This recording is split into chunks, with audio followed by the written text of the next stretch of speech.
भाइयों बहनों, स्वागत है आप सभी का कृषि दर्शन के आज के इस अंक में।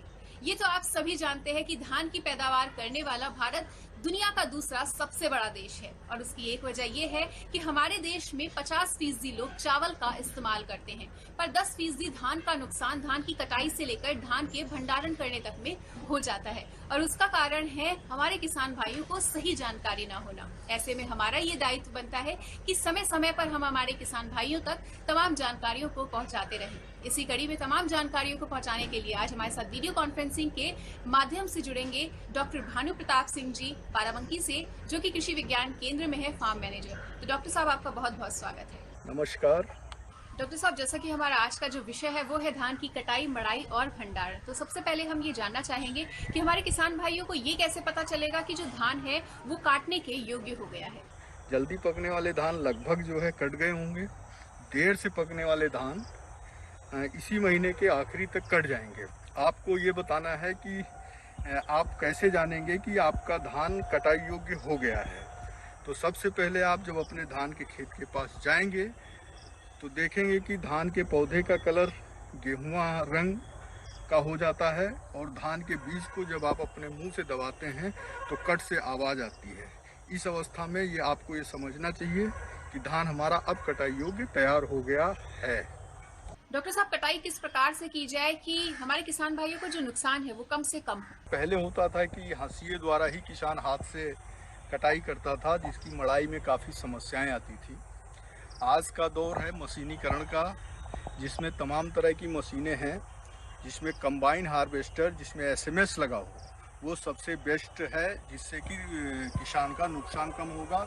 अगर जहाँ पे उपलब्ध है वहाँ किसान रीपर का भी प्रयोग कर सकते हैं। अन्यथा की स्थिति में छोटे किसान हाथ से ही कटाई करें तो उनके लिए ज़्यादा सुविधाजनक होगा। डॉक्टर साहब, अधिकतर ऐसा देखा जाता है कि किसान भाई हंसिए से कटाई करते हैं, पर जब हंसिए से कटाई की जाती है तो वो काफ़ी धीमी गति से होती है, जो खर्चा है वो भी काफ़ी ज़्यादा आता है।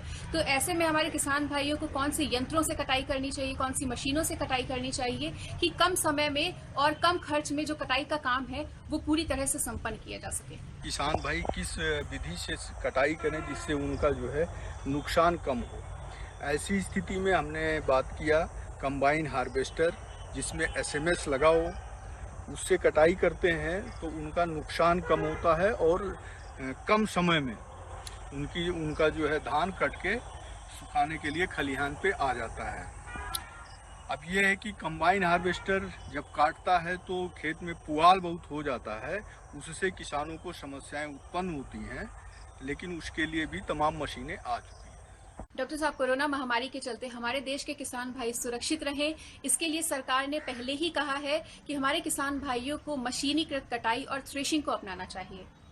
जैसा कि हम सभी लोग देख रहे हैं कि हमारे देश में ही नहीं पूरे विश्व में कोरोना की महामारी फैली हुई है। ऐसी स्थिति में किसान को धान की कटाई भी करना है, आगे चल के गेहूं की बुआई भी करना है। इसके लिए हम किसानों को ये सुझाव देते हैं कि अगर वो हंसिए द्वारा मजदूरों से कटाई करा रहे हैं तो ऐसी स्थिति में मजदूर जो है मास्क लगाए रहें, सोशल डिस्टेंसिंग बनाए रहें, साथ में अपने हंसिए का अदला बदली ना करें, जिससे कि मान लीजिए एक को बीमारी होगी तो दूसरे में फैल जाएगी। और सबसे अच्छा तो ये होगा कि अगर वो कंबाइन हार्वेस्टर का प्रयोग करके जल्दी से जल्दी जो है कटाई का कार्य पूरा कर लें। जी डॉक्टर साहब, तो जैसा कि आपने बताया कि कुछ विशेष यंत्रों से और मशीनों से आसानी से कटाई की जा सकती है, पर यह भी अक्सर देखा जाता है कि जब कटाई का काम मशीनों से या यंत्रों से किया जाता है तो जो धान है वो काफी ज्यादा टूट जाते हैं, जिनसे उनका विपणन मूल्य कम हो जाता है। तो इस नुकसान से हमारे देश के किसान भाई कैसे बचें? किसान किस अवस्था पे कटाई करें जिससे जो है उनका धान टूटे नहीं और उनको विपणन मूल्य उचित से उचित मिल पाए। इसके लिए धान का उपयुक्त ये है कि जब आपके बीज में 15 से 20% तक ही नमी हो, उस समय अगर आप मशीन से धान को कटवाते हैं तो टूटने की संभावना बहुत ही कम रहती है और आपका जो है अच्छे दामों में आप अपना बेच भी सकते हैं। अच्छा डॉक्टर साहब, कटाई करने की कोई ऐसी वैज्ञानिक विधि आप बताना चाहेंगे जिससे कि कम समय में और कम लागत में कटाई का काम किया जा सके? देखिए, जैसे कि पहले हंसिए द्वारा कटाई होती थी तो ज़्यादा मजदूर लगते थे, ज़्यादा समय लगता था। आज का जो युग है, जैसे कि हम बार बार आपको बता रहे हैं कि कंबाइन हार्वेस्टर से हम कम समय में और कम लागत में अपनी फसल को काट सकते हैं। बस ये है कि खेत में ज़्यादा नमी ना हो और बीज भी जो है 15 से 20% नमी का होना चाहिए। डॉक्टर साहब, कहा जाता है कि फसल कटाई के बाद जितना जल्दी हो सके मड़ाई का काम कर लेना चाहिए, पर अगर किसी भी कारणवश मड़ाई के काम में देरी हो रही है तो ऐसे में किसान भाइयों को क्या करना चाहिए और कौन कौन सी सावधानियां बरतनी चाहिए? मड़ाई के कार्य में अगर किसान भाई किसी कारण देरी कर रहे हैं तो ऐसी अवस्था में कटे हुए धान को इकट्ठा नहीं रखना चाहिए। इकट्ठा रखने से हमारे धान जो है वो खराब होने लगते हैं बीज, और उससे जो है किसानों को काफ़ी क्षति होती है। अतः कटे हुए धान को खेत में ही फैला के रखें। अगर मशीनों का प्रयोग किया है, उन्होंने कंबाइन हार्वेस्टर या अन्य मशीन का प्रयोग किया है, तो उसमें मड़ाई में कोई विलम्ब की बात नहीं होती है। उसमें केवल धान को सुखाने की बात होती है कि उसमें 10 से 12% नमी रह जाए। डॉक्टर साहब, कटाई के बारे में बात हो गई, मड़ाई के विषय में भी चर्चा हो गई, अब बारी आती है भंडारण की। तो मौसम विभाग से मिली जानकारी के अनुसार इस बार मौसम में उतार चढ़ाव जो है वो काफी तेजी से देखने को मिल सकता है, जिसके चलते जो भंडारण है वो तेजी से करना उचित बताया जा रहा है। तो ऐसे में हमारे देश के किसान भाइयों को भंडारण करते समय डॉक्टर साहब किन किन बातों का ध्यान रखना चाहिए? भंडारण एक अहम प्रक्रिया है किसी भी फसल को बचाने के लिए। उसके लिए सबसे पहले हमको ये देखना होता है कि हमारी जो फसल कटी है उस फसल के दाने में नमी कै % है। भंडारण के सबसे उपयुक्त नमी जो होती है वो 10 से 12% होनी चाहिए। अगर हमारी उस स्थिति पे है, नमी कम है, तब उसको हम भंडारित कर सकते हैं। लेकिन अब बात ये आती है कि हम उसका भंडारण कहाँ पे करें। तो सबसे पहले जो हमारा भंडारण गृह है उसको हम किसी भी कीटनाशक पाउडर से दीवारों पे, छतों पे और फर्श पे चारों तरफ जो है कीटनाशक पाउडर का प्रयोग करते हैं, जिससे कि जो भी कीट हों उसमें वो नष्ट हो जाए। उसके उपरांत हम अपने उस भंडार गृह में अपने अनाज को भंडारित कर सकते हैं। अगर थोड़ा बहुत शक है कि हमारे दाने में नमी ज़्यादा है तो उसको ज़्यादा मोटा ना भंडारित करें, थोड़ा कम रखें और बार बार उसको 2-3 दिन तक चलाते रहें, जगह बदलती रहे। और उसके अतिरिक्त अगर हमारे पास कम अनाज है तो उसको भंडारण करने के लिए गांव में बखारी बनाते हैं लोग, और कुछ स्टील की बखारी होती है, कुछ गांव में मिट्टी की भी बखारी बनाते हैं। उसको भी इसी तरह से कीटनाशक पाउडर से उपचारित करने के उपरांत ही अपना बीज उसमें भंडारित करें। ये तो हम सभी जानते हैं डॉक्टर साहब की भरपूर उपज की प्राप्ति के लिए किसान जी तोड़ मेहनत करता है, पर अनाज और धान के दुश्मन कीट और रोग हमारे देश के किसानों की हर मेहनत पर पानी फेर देते हैं, और फिर वो जो नुकसान होता है वो सिर्फ किसानों का ही नहीं बल्कि पूरे राष्ट्र को होता है। तो जो किसान भाई हैं वो अनाज के इन दुश्मनों से अपनी फसलों को, धान को किस प्रकार से बचाएं और किस प्रकार से उचित प्रबंध करें?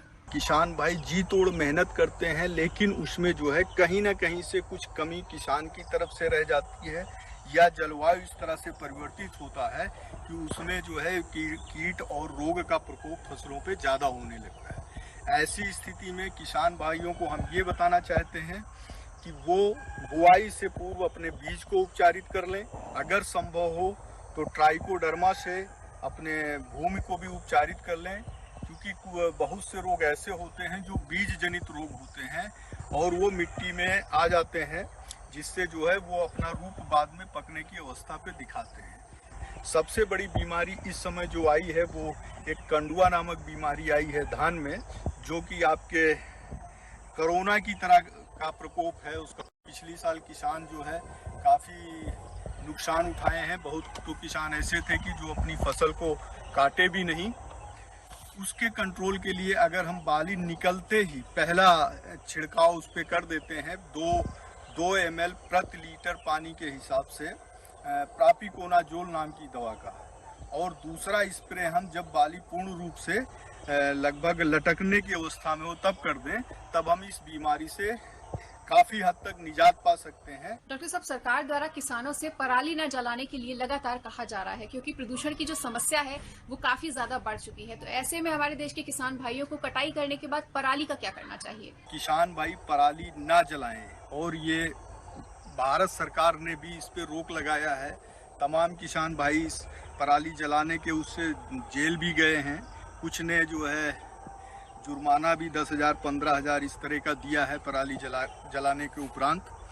जबकि भारत सरकार ने पराली न जलाने के लिए सारे कृषि विभागों के पास डीकम्पोजर सप्लाई किया है, जिसका प्रयोग किसान भाई करके जो भी अवशेष है धान का, उसको जो है अपने खेत में ही खाद के रूप में बदल सकते हैं।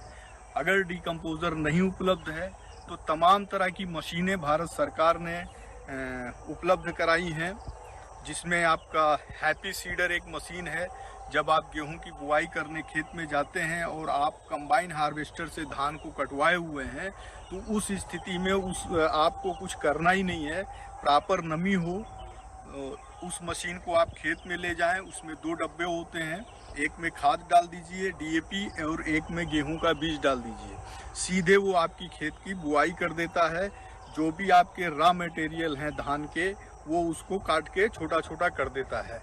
बाद में वो सड़के जो है जैविक खाद के रूप में खेत को उपलब्ध हो जाते हैं। एक दूसरी मशीन है, मान लीजिए आपको हैप्पी सीडर नहीं उपलब्ध हो पाया तो दूसरी मशीन मल्चर है। मल्चर क्या करता है, वो आपके खेत में जो भी पुआल है उसको एकदम मल्च करके छोटे छोटे टुकड़ों में कर देता है। फिर किसान भाई जो है रोटावेटर से अपने खेत की जुताई कर सकते हैं, उसके उपरांत वो बुआई कर सकते हैं। और कुछ मशीनें हैं, जैसे कि आपके खेत में नमी ज़्यादा है, बुआई में विलम्ब हो रहा है और आपके खेत में पुआल भी पड़ा हुआ है, तो ऐसी स्थिति में एक जीरो टिल मशीन है जो एकदम कम हैप्पी सीडर की तरह से होती है, लेकिन ये पुआल को काटती नहीं है। ये सीधे जो है बुआई करते हुए चली जाती है। पहले खाद गिरती है, फिर बीज गिरता है। इस तरह की मशीनों का प्रयोग करके हमारे किसान भाई जो है पराली को जलाने से बच सकते हैं, अपने खेत की उर्वरा शक्ति को बढ़ा सकते हैं और मशीनीकरण को भी बढ़ावा दे सकते हैं और लागत भी अपने जो है फसलों की कम कर सकते हैं। तो कृषि दर्शन के आज के अंक में हमारे किसान भाइयों को हमने ये जानकारी पहुंचाने की कोशिश की कि धान की कटाई, मड़ाई और भंडारण करते समय उन्हें कौन कौन सी बातों को ध्यान में रखना चाहिए और कौन कौन सी सावधानियों को बरतना चाहिए। आशा करते हैं आज दी जाने वाली तमाम जानकारियां हमारे किसान भाइयों को पसंद आई होंगी और तमाम जानकारियों को पहुंचाने का काम किया डॉक्टर भानु प्रताप जी ने। तो डॉक्टर साहब, आपका बहुत बहुत शुक्रिया। जी। किससे बात कर रहे थे इतना हंस हंस कर? किसान कॉल सेंटर में विशेषज्ञ से खेती के बारे में सलाह ले रहा था। सुबह भी, रात को भी? किसान कॉल सेंटर सुबह 6 बजे से रात को 10 बजे तक खुलता है। रविवार को भी? साल के 365 दिन खुलता है। पर तुम ये सब क्यों पूछ रही हो? मैं तो कुछ और ही समझी थी। कृषि संबंधित समस्याओं का अपनी भाषा में तुरंत समाधान पाने के लिए पूरे भारत में किसी भी फोन से राष्ट्रीय हेल्पलाइन नंबर 1800-180-1551 पर संपर्क करें। Mission Organic Value Chain Development for Northeastern region has equipped farmers with organic ability and organic compost resulted in high soil fertility. Quality seeds and planting material ensured a healthy organic crop. On and off farm input assistance brought excessive use of pesticides to a stop. बीज वगैरह हमको MOBCD हमको लाके देता है। Formation of FPOs and FPCs added ease to business. 14 देवता company खुला, उसी कंपनी से गाड़ी लेकर आता है गांव तक, बहुत दिक्कत कमती हो गया। Come and be a part of a movement that has brought 1 lakh hectares of land under organic cultivation, through which farmers are tasting sweetness of success. Mission Organic Value Chain Development for Northeastern region. Farmer happy, people healthy. मेरे साथ बोलो A, B,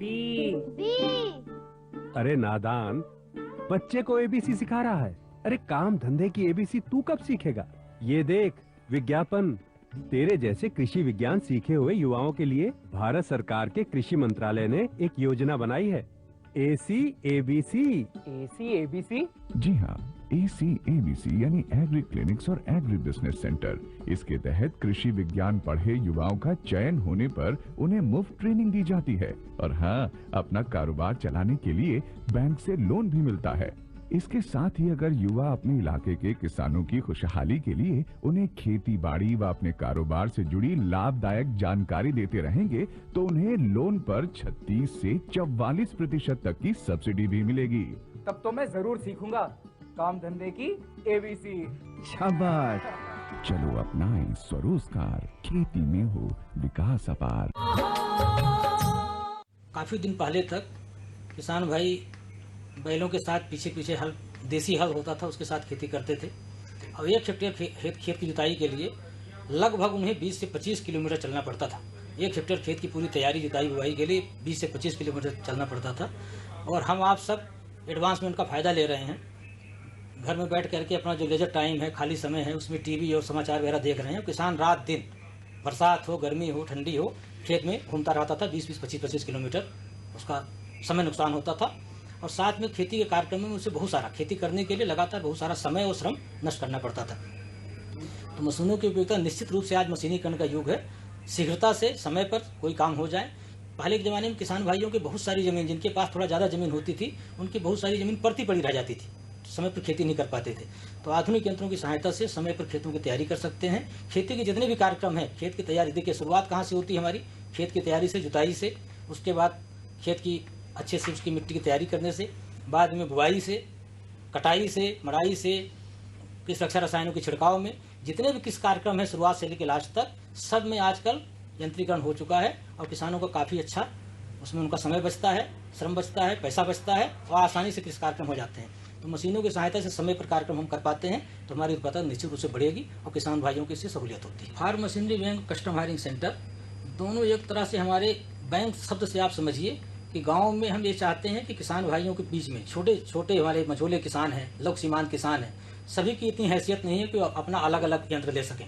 क्योंकि यंत्र चलाने के लिए tractor चाहिए, साथ जितने भी ट्रैक्टर के पीछे यंत्र चलते हैं सब किसान भाइयों की बस की बात नहीं है। तो सरकार ने इस तरह से व्यवस्था बनाई है कि गाँव में किसानों के समूह या कोई सक्षम किसान है तो कस्टम हायरिंग स्थापित कर सकता है। 40% छूट मिलेगी किसान भाई को। उसमें ट्रैक्टर हैं, साथ में आपके खेती में आने वाले कोई भी यंत्र हैं, अपनी इच्छा से आप जो व्यवस्था करना चाहते हैं, आप जुताई वाले, बुआई वाले, कटाई वाले, मड़ाई वाले, सभी यंत्र उसमें शामिल कर सकते हैं। 10 लाख रुपए कीमत है इसकी। 10 लाख रुपए में 40% छूट मिलेगी। व्यक्तिगत किसान भी ले सकते हैं इसको। ये तो हुआ कस्टम हायरिंग सेंटर। पर्पज क्या है इसका कि किसान भाई जो कस्टम हायरिंग सेंटर स्थापित करेंगे वो गांव में जो दूसरे नीडी किसान हैं, जिन किसानों को आवश्यकता है, उन किसानों को आप किराए पे देंगे। और क्योंकि सरकार से आपको छूट मिली है तो जो सरकारी जो बाजार का दर है, मान लीजिए 500 रुपये घंटा कोई मशीन चलती है, किसान लेते हैं, तो आप उससे थोड़ा कम पे 450 में 400 रुपये में किसानों को उपलब्ध कराएंगे। जिससे सरकार की सब्सिडी, सरकार ने आपको छूट दी है, अनुदान दिया है, तो उसका लाभ बाकी किसानों को भी मिल सके। उद्देश्य है कस्टम हायरिंग सेंटर का। तो इसी तरह फार्म मशीनरी बैंक समूहों के लिए है। जो हमारी रजिस्टर्ड सोसाइटी हैं, किसानों की सेवा के लिए जो हमारे समूह बने थे, सोसाइटी ग्रुप में रजिस्टर कर लिया सोसाइटी एक्ट में। ये आजकल FPO है, किसान उत्पादक संगठन है, जो सोसाइटी एक्ट अथवा कंपनी एक्ट में रजिस्टर्ड है। क्योंकि सरकार की सभी स्कीमें धीरे धीरे चल करके FPO पे केंद्रित हो रही हैं। FPO को धीरे धीरे सरकार की योजनाओं का लाभ मिल रहा है। तो FPO को हम लोग फार्म मशीनरी बैंक भी दे रहे हैं। तो जो हमारे रजिस्टर्ड सोसाइटी हैं, FPO हैं, इनको फार्म मशीनरी बैंक मिलेगा। इसमें 5 लाख से 15 लाख तक का प्रोजेक्ट है और इसमें 80% छूट है। समूहों के लिए 80% छूट है और इसीलिए स्थापित किए जा रहे हैं कि ये किसान भाइयों को, इसमें जो किसान भाई सक्षम नहीं है उनको किराए पे, कम किराए पे अच्छे यंत्र मिल सकें, समय पे हमारी खेती के काम हो सकें। किसान भाइयों को अब किसी भी कार्यालय में, हमारे कृषि विभाग के कार्यालय में कहीं भी उनको भटकने की जरूरत नहीं है। इस समय अब किसान भाइयों के लिए उत्तर प्रदेश सरकार ने पारदर्शी किसान सेवा योजना शुरू की है और उसमें upagriculture.com हमारी वेबसाइट है, upagriculture.com। उसमें किसान भाई अपना पंजीकरण कराएं। पंजीकरण के लिए 3 चीज़ों की जरूरत है। अधिकांश किसान पंजीकरण करा चुके हैं, लेकिन जो भी किसान भाई बचे हुए हैं पंजीकरण कराएं। पंजीकरण के लिए खतौनी चाहिए, उनकी आधार चाहिए, और बैंक खाता का विवरण चाहिए। 3 चीज़ें चाहिए। बैंक इसलिए चाहिए क्योंकि आपकी जो सब्सिडी है, आपका जो अनुदान है, आपके बैंक खाते में सीधे DBT के माध्यम से जाएगा।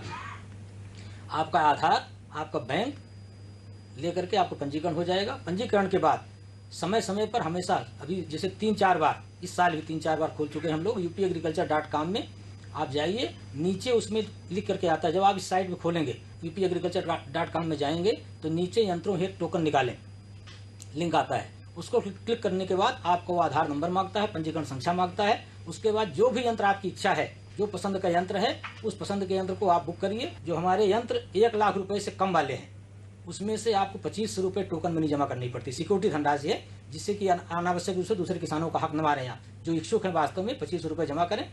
1 लाख से ऊपर वाले यंत्र में 5000 रुपये जमा करना पड़ता है सिक्योरिटी मनी। बैंक में जाइए, आप जमा करिए। उसके बाद आपको 1 महीने का समय, पराली प्रबंधन वर्तमान में हम लोगों ने 15 दिन कर दिया है इसको, क्योंकि धान कटाई प्रारंभ हो गई। सामान्य रूप से 1 महीने का समय मिलता है कि आप यंत्र अपनी पसंद की दुकान से, कोई हमारे विभाग की कोई ऐसी आप दबाव नहीं है कि आप कहाँ से यंत्र खरीदें, अपनी पसंद के डीलर से, पसंद के मैन्युफैक्चरर से, किसी भी कंपनी का जो आपको पसंद है उससे यंत्र खूब अच्छी तरह से ठोक बजा करके, मोल भाव करके, कीमत कम करा करके जहाँ से आप चाहते हैं यंत्र खरीदें और यंत्र का बिल अपलोड कर दें। जब आपका यंत्र बिल अपलोड हो जाएगा तो मौके पे हमारे अधिकारी जाएंगे, उस यंत्रों का वहाँ पर आपके साथ, किसान भाई के साथ, यंत्र के साथ फोटो खींची जाएगी, फोटो पोर्टल पे अपलोड होगी। अपलोड होने के सत्यापन के बाद धनराशि सीधे जो आपने बैंक अकाउंट दिया है उस बैंक अकाउंट में धनराशि सीधे डीबीटी के माध्यम से अनुदान आपका, इंडिविजुअल यंत्र जो आपके व्यक्तिगत यंत्र में 50%, समूहों वाले में 80%, कस्टम हायरिंग सेंटर में 40%, जो अनुदान है पैटर्न सीधे आपके खाते में पहुंच जाएगा। कहीं आपको भटकने की जरूरत नहीं है। पूरी व्यवस्था पारदर्शी ऑनलाइन है, किसान खाते में पैसा पहुंच जाएगा।